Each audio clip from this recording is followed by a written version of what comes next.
Isang pinagpalang araw sa inyong lahat. Tayo po'y magninilay sa salita ng Diyos, ang pinagmumulan ng awa at tawa ng ating buhay, ang salitawa. Mga kapatid, maganda pong muli nating maalala o mapagtanto na hindi po tayo perpekto, na hindi po tayo ang Diyos. At bagamat hindi tayo perpekto, hindi tayo ang Diyos, meron tayong kahinaan. At ibig sabihin nito, mayroon at maraming pagkakataon na tayo po ay nagkakamali, nagkakasala.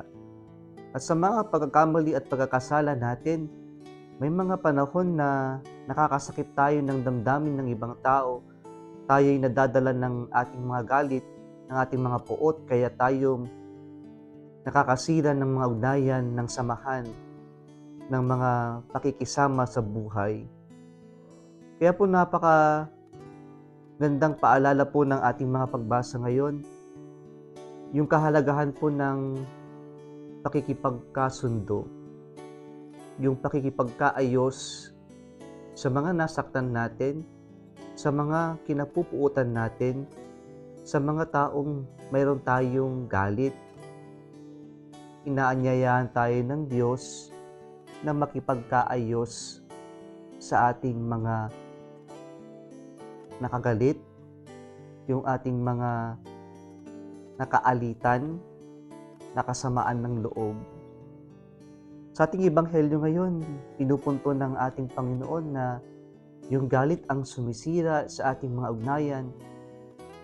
Bakit tayo may galit? Kasi kung titingnan natin sa salitang galit, may alit, may alitan, may hindi pagkakaunawaan.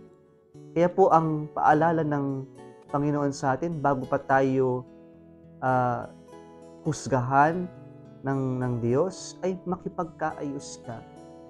At paano tayo makipagkaayos? Makipag-usap.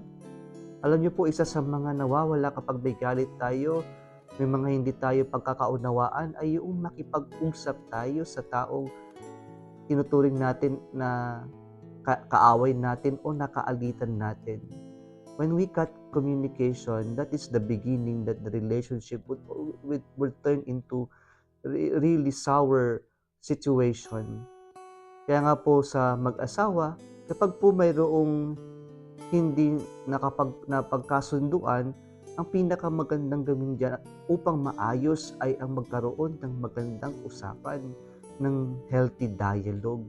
Yan po ang pinakamagandang gawin. Kaya ang paanyaya ng Panginoon sa atin ay makipag-usap na, makipagkasundo na habang hindi pa tayo dinadala sa korte upang kasuhan. Mga kapatid, pinapaalala po sa atin ng Panginoon na may panahon pa para makipagkaayos. Sa unang pagbasa, sinasabi sa atin na tayo huhusgahan sa ating mga gawain. Kung namatay tayong makasalanan, kayo mabuti at ay nabuhay, namatay na makasalanan, uhuhusgahan siya sa kanyang kasalanan.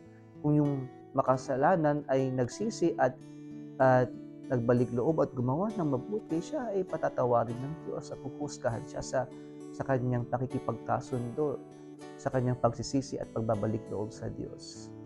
At sana ganun din tayo mga kapatid, na habang tayong nabubuhay pa, makipagkasundo na tayo, huwag tayo mag-away-away. Sa panahon natin ngayon, ang gulo-gulo, ang ingay-ingay ng mundo, na tayo ay nag-aaway-away ng dahil lamang sa politika. Imbis na magkasundo tayo para sa iisang adhikain na magtulungan at gawin kung anuman ang nakakabuti para sa lahat. At bakit ang nangyayari ay tayo nag-aaway-away, tayo ay nagkakagalitan ng dahil lamang sa ating perspektibo sa politika? Mga kapatid, mga kamag-anak, nag-aaway sa mga banggayan nila sa social media at nagkakaroon ng away ng dahil lamang sa politika.